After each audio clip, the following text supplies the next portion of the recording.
Hello everyone, welcome to commerce simplified. हमारा आज का टॉपिक है इनकम। जो हमारा इनकम है उसका सेक्शन क्या है, 2 सबसेक्शन 24। इनकम के अंदर हमारा क्या क्या आता है, प्रॉफिट एंड गेन्स। प्रॉफिट्स का मतलब क्या होता है कि हाँ हमें कोई फ़ायदा हुआ, गेन्स हो गए हमारे, ठीक है। डिविडेंड, डिविडेंड आपको पता ही है कि जब हमने किसी कंपनी के शेयर्स को हेल्ड किया होता है तो कंपनी हमें पे करती है डिविडेंड, जब कंपनी को क्या होता है, प्रॉफिट होता है, ठीक है। The value of any perquisite और profit in lieu of salary, मतलब आपको सैलरी के लिeu में कोई भी प्रॉफिट मिल रहा है कंपनी से तो क्या होगा, वो भी टैक्सेबल होगा अंडर द हेड सैलरीज, ठीक है। उसके बाद है वॉलेंट्री कॉन्ट्रीब्यूशन। कोई भी आपको वॉलेंट्री कॉन्ट्रीब्यूशन मिल रहा है चैरिटेबल एंड रिलीजियस ट्रस्ट से, कोई साइंटिफिक रिसर्च एसोसिएशन से, कोई किसी गेम एसोसिएशन से और किसी भी यूनिवर्सिटी एजुकेशनल इंस्टीट्यूशन से, अगर आपको कोई भी कंट्रीब्यूशन मिल रहा है तो वो भी आपकी इनकम मानी जाएगी और उस पर टैक्स लगेगा, ठीक है। नेक्स्ट है हमारा, किसी भी हॉस्पिटल से आपको कंट्रीब्यूशन मिल रहा है, किसी भी इलेक्ट्रल ट्रस्ट से मिल रहा है। The profit and gain of any business of banking, कोई भी आपको प्रॉफिट और गेन हो रहा है, आप बिजनेस कर रहे हो बैंकिंग का, ठीक है। Any sum chargeable to income tax under the head business और प्रोफेशन, और अगर आप कोई बिजनेस कर रहे हो या कोई आपका प्रोफेशन है, प्रोफेशन का मतलब तो पता ही है, जैसे कि डॉक्टर हो, लॉयर हो, ठीक है, किसी भी प्रोफेशन का वर्क करते हो आप, तो उसमें से जो भी आपकी इनकम हो रही है उस पर भी आपका टैक्स चार्ज होगा। कोई भी कैपिटल गेन का मतलब क्या होता है, कोई भी आपने कैपिटल एसेट सेल किया या फिर कोई लैंड आपने सेल की तो उस पर जो भी गेन होगा, capital gain. Any win from lotteries, crossword puzzles, अगर आपने कोई लॉटरी जीती, कोई क्रॉसवर्ड पजल्स को विन किया, कोई हॉर्स रेस वगैरह जीती, उस पर भी आप टैक्स पे करोगे, ये भी आपकी इनकम मानी जाएगी।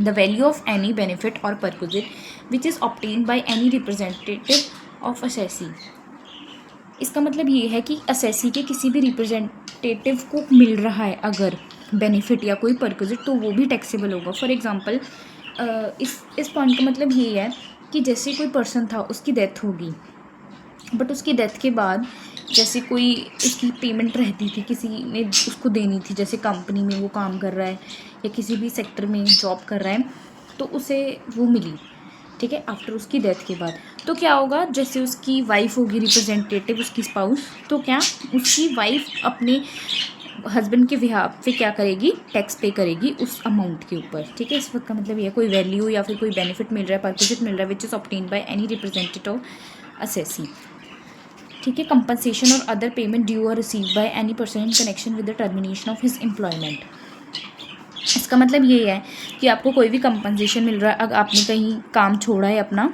तो वो भी आपका क्या होगा, उस पर भी आपका टैक्स लगेगा।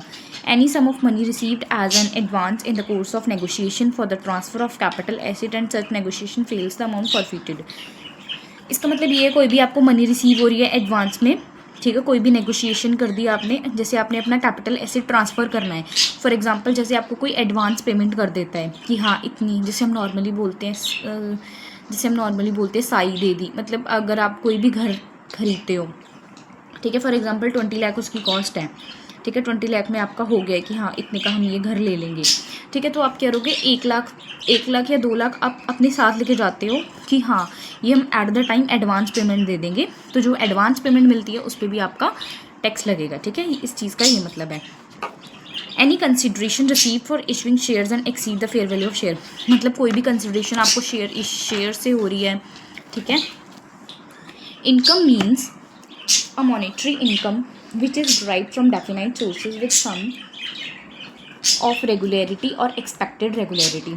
इनकम का मतलब क्या, मॉनिटरी इनकम।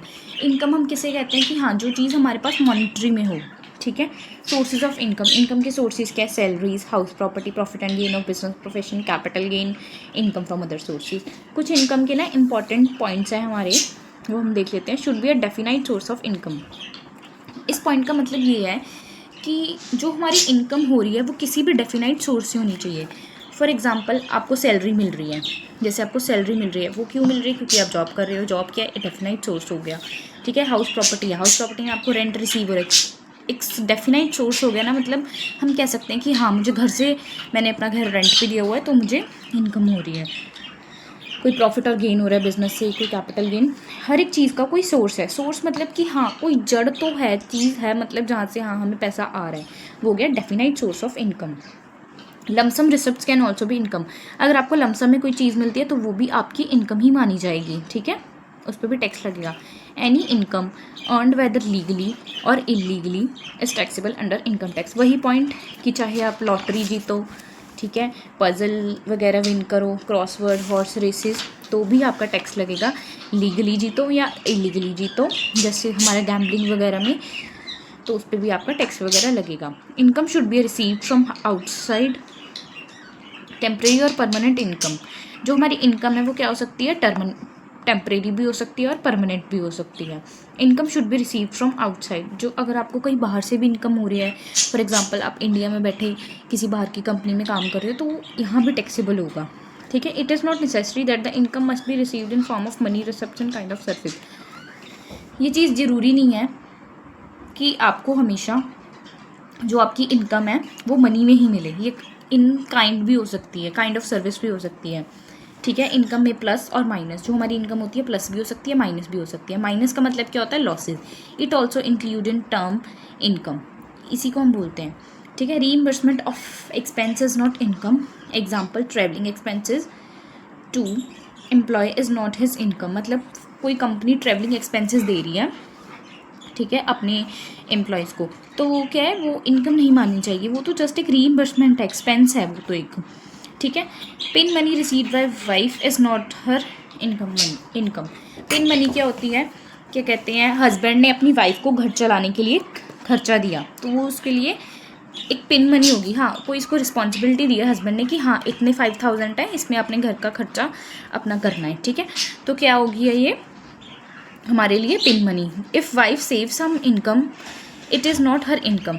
मतलब अगर wife pin, for example wife ने 5000 में से 4000 खर्च कर दिए, जो हमारा 1000 हो गया, तो वो क्या है, वाइफ के लिए उसकी इनकम नहीं मानी जाएगी, ठीक है। ये चीज़ है हमारा पिन मनी के रिलेटेड।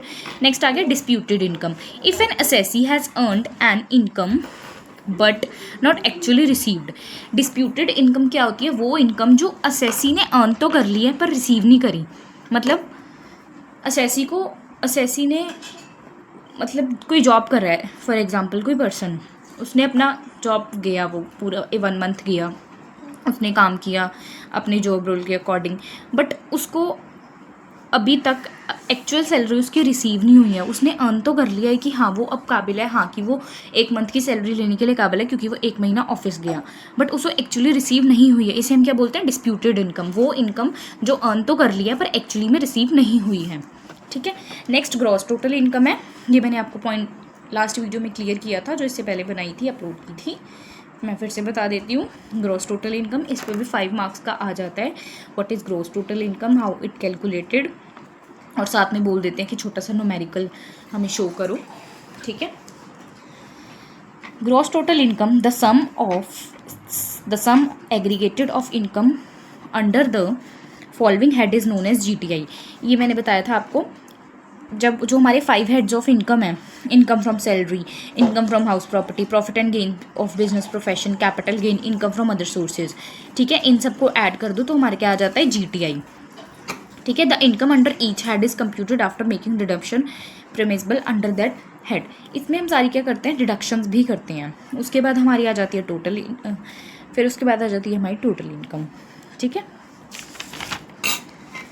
फिर उसके बाद है हमारी कैजुअल इनकम। कैजुअल इनकम का मतलब ये होता है कि वो नॉन रेकरिंग होती है नेचर में, वो चीज़ें जो बहुत रेयरली होती हैं, कभी कभी होती हैं। क्योंकि जैसे अब for example winning from lotteries, crossword, puzzles, card games and other game. मतलब लॉटरी जीतना ये हमारा रोज़ का काम नहीं है, एक हमारा लक होता है इस चीज़ में भी कि हाँ कोई हमने लॉटरी डाली, हाँ हमारी लॉटरी निकलेगी। ये किसी किसी का लक होता है, ऐसे तो हज़ारों ही लोग, लाखों ही लोग डाल रहे होते हैं लॉटरी, उनमें से किसी 1-2 की निकलती है, ठीक है। इस तरह से क्या होती है हमारी कैजुअल इनकम, जो नॉन रेकरिंग इन नेचर है, ठीक है। Receipts even from habitual regular batting और नॉन रेकरिंग। जैसे फॉर एग्जांपल बैटिंग से कोई रिसीट्स वगैरह आपको मिल रही हैं, ये भी नॉन रेकरिंग है, आपको पता है जीतोगे नहीं जीतोगे, ठीक है। कैजुअल इनकम के कुछ इंपॉर्टेंट पॉइंट कि इन चीज़ों में कैजुअल इनकम में क्या क्या नहीं आता। Casual income does not include capital gain, कोई भी कैपिटल गेन हो, ठीक है, कोई भी रेम्यूनरेशन, बोनस, ग्रेजुटी वगैरह, ठीक है, वॉलेंट्री पेमेंट, कोई टिप वगैरह, गिफ्ट फ्रॉम रिलेटिव, ये हमारा इसमें नहीं आता कैजुअल इनकम में। इंपॉर्टेंट पॉइंट में देख लीजिए, ठीक है। और नेक्स्ट है हमारा कैजुअल इनकम पे टैक्स कितना लगेगा, 30%। जो हमारे हमारी जो कैजुअल इनकम है इसको हम सेट ऑफ नहीं कर सकते किसी के साथ, ठीक है। टैक्स डिडक्शन एट सोर्स, ठीक है। एक्सपेंसेस आर नॉट डिडक्टेबल, इसमें क्या एक्सपेंसेस हम डिडक्ट नहीं कर सकते, ठीक है। और अब कुछ मैं आपको ना इम्पॉर्टेंट डेफिनेशंस करवाऊंगी जो मैंने आपको कही थी कि पर्सन क्या होता है। Person includes the following: an individual, a Hindu undivided family, a company, a firm, an association of person और body of individual, a local authority, every artificial और judicially person not falling in preceding sub classes, ठीक है। Person में हमारे ये सारे ही आते हैं, देख लीजिए एक बार। जो हमारा पर्सन है उसका सेक्शन है 2 सबसेक्शन 31, ठीक है, 2 सबसेक्शन 31। और मेन चीज़ आपने अपने एग्ज़ाम में सेक्शन तभी लिखना है जब आपको अच्छे से पता होगा, क्योंकि अगर आपको अच्छे से नहीं पता है तो फिर आप गलत लिखोगे तो फिर आपके मार्क्स कटेंगे, ठीक है। इसलिए आपने अच्छे से लिखना है, हर एक सेक्शन अच्छे से याद करना है, ओके। उसके बाद है एसएससी, ठीक है। नेक्स्ट है असेसी। असेसी का मतलब क्या है? Assessee means a person who is liable to pay any tax. वो पर्सन जो टैक्स पे करने के लिए लाइबल है, मतलब बेसिक एग्जम्पशन लिमिट क्रॉस कर रहा है, ठीक है, अपनी एज के अकॉर्डिंग, जो हमने 3 करी थी लास्ट वीडियो में उसके according. Who is liable to pay any other sum of money under this act. कोई वो पैसा पे करने के लिए लाइबल है इनकम टैक्स एक्ट 1961 के अंडर, तो who is deemed to be an assessee, या फिर उसे माना गया है असेसी इस एक्ट के अंदर या किसी भी एक्ट के प्रोविज़न के अंदर। Who is deemed to be an assessee in default under any provision of this act. Assessee के बारे में ये सारी एज इट इज़ आपने डेफिनेशन लिखनी है, ठीक है। एग्जाम में ऐसे आ जाता होता है डिफाइन असेसी, फिर हम इसके साथ एक या दो एग्जांपल दे सकते हैं। असेसी मतलब थोड़ी बेसिक एग्जाम्पशन लिमिट्स बता दी स्पेसिफिकली, अगर क्वेश्चन की हमने थोड़ी सी लेंथ बढ़ानी है, ठीक है। उसके बाद है डीम्ड असेसी। डीम्ड असेसी मतलब समझा गया असेसी, जिसे हमने असेसी समझा हो। A person who is deemed to an assessee for some other person. For example Ram के लिए उसके बेटे को असेसी समझा गया क्योंकि राम की डेथ हो गई, लाइक दिस, ठीक है। After the death of a person his legal representative will be treated as an assessee for that income. वही बात जो मैंने बताई आपको, फॉर एग्जांपल जैसे राम है, ठीक है, इसकी डेथ हो गई, बट इसका लीगल रिप्रेजेंटेटिव या तो उसकी वाइफ को या तो उसके बेटे को माना गया, तो उसका बेटा क्या है, डीम्ड असेसी हो गया गवर्नमेंट के लिए, ठीक है। और उसके बाद है नेक्स्ट एग्जांपल ये भी है, a person representative a foreigner और अ माइनर और N lunatic.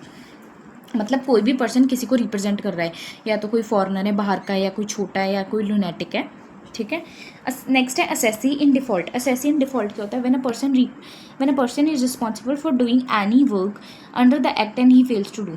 Assessee in default का मतलब क्या है? इस एक्ट के अंदर वो लाइबल था, रिस्पॉन्सिबल था किसी काम को करने के लिए, बट वो फेल हो गया। फॉर एग्जाम्पल एम्प्लॉयर ने एम्प्लॉय की सैलरी में से TDS काटना था, बट उसने काटा तो है पर गवर्नमेंट को नहीं दिया, ठीक है। TDS काट के आगे देना होता है गवर्नमेंट को, बट एम्प्लॉयर ने नहीं दिया। A deduct TDS